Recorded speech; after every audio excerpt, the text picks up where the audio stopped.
Halo, selamat datang di channel History Tokoh, storynya para tokoh terkenal dan berpengaruh di dunia. Sangat banyak sekali orang jenius yang sangat berpengaruh dalam kemajuan peradaban kita saat ini. Dan di video ini kita akan membahas kisah seorang cendekiawan muslim yang sangat terkenal dan fenomenal. Seorang jenius universal dan punya visi intelektual yang melampaui masanya, pernah lahir di Asia Tengah pada seribuan tahun silam. Di antara daftar panjang ilmuwan muslim abad pertengahan, namanya terlalu penting untuk diabaikan. Dia adalah Abu Arayyan Muhammad ibnu Ahmad al-Biruni, atau yang akrab disapa dengan Al-Biruni, merupakan cendekiawan muslim yang dilahirkan di desa Kot, dahulu kala menjadi ibu kota kerajaan Hawariz, dan kini menjadi kota Khiva, Uzbekistan, pada 3 Zulhijjah 362 Hijriah atau 15 September 973 Masehi. Karya-karya pemikir polimatik ini datang belakangan di dunia barat jauh setelah karangan sejawatnya pada abad ke-11, seperti Ibnu Sina dan Ibnu Haytham yang lebih dahulu populer. Tapi kualitas analisisnya dalam beragam bidang pengetahuan yang bertebaran lewat 180-an buku membuat sarjana modern muslim atau non-muslim menjulukinya sebagai Ustadz fil Ulum alias guru segala ilmu. Jurnal The UNESCO Courier edisi 1974, A Universal Genius in Central Asia a Thousand Years Ago, yang berjudul Al-Biruni, menyebutnya sebagai The Extraordinary Genius of Universal Scholar, yang melampaui batas-batas pada zamannya. Sebagai astronom, matematikawan, fisikawan, ahli geografi, sejarawan, linguis, etnologis, ahli farmasi, penyair, novelis, dan filsuf, Al-Biruni punya kontribusi unik bagi sains, sumbangannya setara atau malah melampaui Ibnu Sina. Demikian pengantar edisi jurnal The UNESCO tersebut. Kecerdasan Al-Biruni pernah diulas dalam dokumenter BBC4, Science and Islam, The Empire of Reason pada tahun 2010.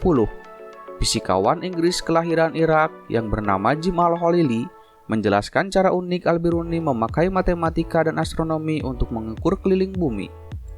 Al-Biruni mengukur keliling bumi dengan cara sederhana dan hasilnya cuma meleset kurang 1% dari perhitungan modern. Ia menyimpulkan keliling bumi ialah 25.000 mil dan perhitungan modern mencatat 24.901 mil.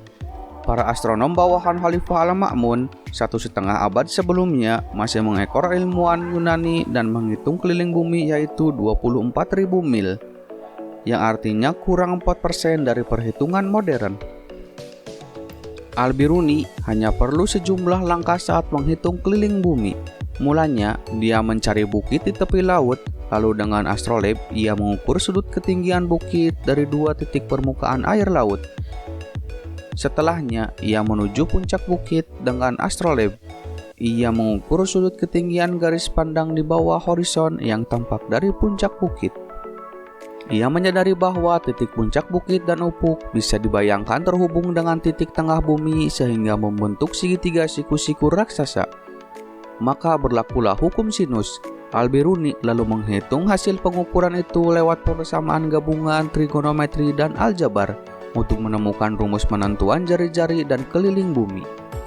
Temuan otentik Al-Biruni ini tercatat di karya babonnya tentang astronomi, Al-Kanun Al-Mas'udi, atau dalam bahasa Inggris The Mas'udi Canon. Buku persembahan bagi Sultan Mas'ud Al-Ghazna itu menegaskan kualitas sebagai pioner observasi berbasis metode ilmiah. Mas'udi Canon adalah ensiklopedia yang nyaris lengkap tentang kajian astronomi, kosmologi, kronologi, geografi, hingga matematika. Tulis Muhammad Salim Acekjai, pakar budaya Asia Tengah dari Universitas Sorbonne dalam The UNESCO Courier.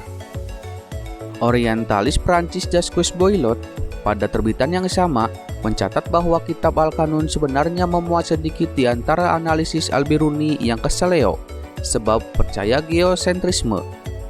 Tapi ia berusaha mengkritik tesis astronomi Helenistik, mengikuti hasil risetnya dan pendapat Aristakos serta astronom India, Brahmagupta dan Aryabhata.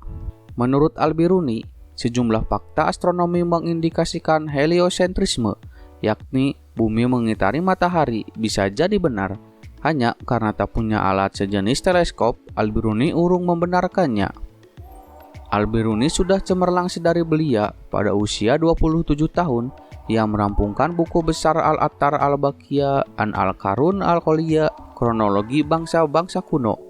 Buku ini mencatat masa awal peradaban manusia dari periode banjir besar hingga era Nebukadnezar, Alexander Agung, dan setelahnya.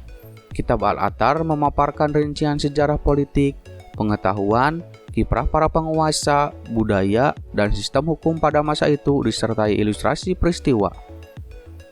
Kitab ini membuat pula detail riwayat penemuan kalender berdasarkan rotasi bulan maupun matahari pada bangsa Yunani, Yahudi, Persia, Mesir, hingga Arab. Beragam bidang pengetahuan dibahas dalam buku ini, termasuk angka desimal dan geometri bunga. Ilmuwan Uni Soviet selalu merujuk ke Al-Attar bila meneliti sejarah Asia Tengah. Hanya buku ini di masa modern yang membuat informasi penanggalan Sogdian, kalender kuno bangsa Persia, sehingga mereka bisa memahami dokumen perabad ke-8 saat Hawaris Asia Tengah belum dimasuki agama Islam. Kata Bobojan Gofurov, pakar sejarah Asia dari Uni Soviet, dalam jurnal UNESCO tersebut. Kemahiran lain Al-Biruni ialah pemetaan bumi, sehingga sebagian sarjana modern sepakat menjulukinya Bapak Geodesi, gelar yang juga dimiliki Eratosthenes, ilmuwan Yunani abad kedua sebelum Masehi. Al-Biruni pernah memaparkan koordinat akurat garis bujur dan lintang 600 kota penting di masanya, lengkap dengan ukuran jarak antar lokasi dan arahnya menuju kiblat. Informasi ini termuat dalam karyanya, yaitu Kitab Tahdid Nihayat Al-Amakin, atau ketetapan koordinat lokasi untuk mengkoreksi jarak antar kota. Kitab Tahdid menurut peta dunia buatan Al-Biruni yang melukis daratan bumi dikelilingi perairan luas dan kini disebut Lautan Pasifik, Atlantik, serta Hindia. Ia memberikan ulasan mendalam mengenai bukti-bukti geografis dan biologis soal adanya sejumlah laut luas di barat dan timur yang saling terhubung. Pakar geografi dari Universitas Aligarh India, Ziauddin Alapi, menulis bahwa kitab Tahdid berisi analisis ilmu kebumian mirip konsepsi modern. Misalnya, buku ini mengulas siklus geografi yang meyakini sebagian daratan, seperti di India, dulunya berupa lautan, sementara bagian laut tertentu semulanya adalah daratan. Di kitab ini, Al-Biruni menjelaskan teori asal-usul pembentukan bumi, sejarah perubahan iklim, dan perbedaan kondisi belahan bumi utara dan selatan. Mineralogi terjangkau pula oleh Al-Biruni melalui kitab Al-Nyamahir fi Ma'rifat Al-Jawahir, atau kitab lengkap memahami batu permata. Buku ini menjelaskan metode pengukuran berat, volume, gaya berat, dan warna untuk menentukan keaslian banyak jenis batu dan logam mulia, seperti emas, perak, perunggu, batu rubi, batu jamrud, batu lapis lazuli, tembaga, besi, dan yang lainnya. Menjelang wafat, ia menekuni farmasi dan menulis kitab Al-Saidanah fi Al-Tib, atau kitab farmasi dan materia medika. Buku ini membuatnya dipuji sebagai Bapak Farmasi Islam. Fokus buku ini ialah kajian pada sebab penyakit atau etiologi dan penyembuhannya dengan obat dari tumbuhan atau hewan. Namun, isi bukunya kaya dengan deskripsi ribuan jenis tanaman asal Arab, daratan Asia, Romawi, dan Yunani. Dalam soal penamaan tanaman, Al-Biruni menerapkan ide binominal nomenklatur seperti temuan Linnaeus pada abad ke-16 dan tak lupa menjelaskan lokasi asalnya. Alhasil, kitab Al-Saidanah tak cuma soal farmasi, melainkan juga sejarah botani dan leksikografi. Sikap simpatik Al-Biruni pada komunitas di luar Islam makin menguat ketika usianya matang. Pada usia 40-an, ia diboyong Sultan Mahmud Al-Ghazna ke Afghanistan dan kemudian terpaksa mengikuti ekspedisi politik dinasti Ghaznavid ke India Utara selama 13 tahun. Di India, secara mandiri, ia meneliti dan menulis kitab dan juga menerjemahkan buku-buku Sanskerta ke bahasa Arab atau sebaliknya. Ia juga menerjemahkan buku bahasa Arab dan Yunani ke Sanskerta. Al-Biruni beda pendapat dengan Sultan Mahmud Al-Ghazna.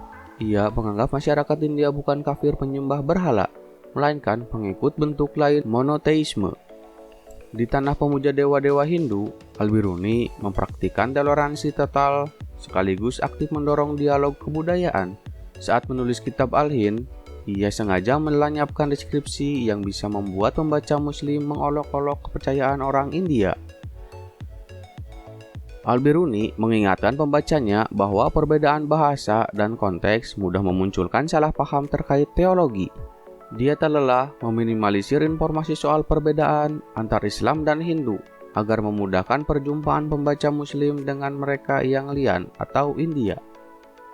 Tulis Somaya Mestiri, filsuf dari Universitas Tunisia, dalam terbitan UNESCO tersebut. Somaya menilai Al-Biruni memiliki sikap humanisme skeptis saat menulis India.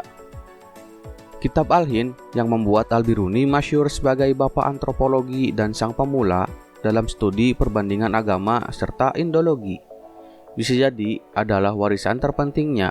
Buku ini adalah praksis Al-Biruni mendorong dialog peradaban demi kehidupan bersama di tengah perbedaan dan fondasi yang saling memahami.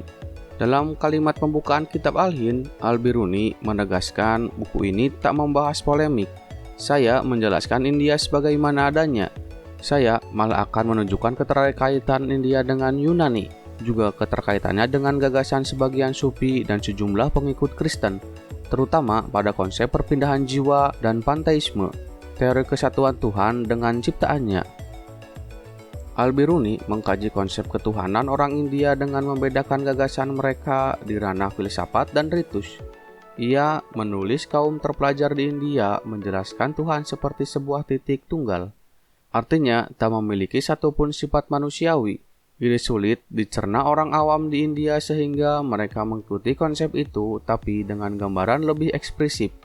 Misalnya, Tuhan memiliki 12 lengan panjang, tapak yang lebar, atau keyakinan bahwa Tuhan Maha Tahu terpancar dalam gambaran awam bahwa Sang Pencipta memiliki ribuan mata. Itulah sebabnya, menurut Al-Biruni, ritual pemujaan patung dewa bisa dimengerti sebagai sarana orang awam di India untuk menghayati gambaran abstrak soal Tuhan yang sulit mereka pahami. Pola mirip sekalipun praktiknya berbeda, menurutnya terjadi dalam agama Kristen, Yahudi, Yunani, bahkan Islam. Ia menjelaskan, pada level filosofi, orang India meyakini Tuhan Maha Esa, abadi, tak punya awal dan akhir, Maha berkehendak, Maha kuasa, pusat segala kebijaksanaan, Maha menghidupi, Maha mengatur dan memelihara, sekaligus tak menyerupai dan diserupai. Salah satu rujukan kesimpulannya adalah kitab Sutra Yoga Patanjali. Kitab ini sempat diterjemahkan Al-Biruni ke dalam bahasa Arab.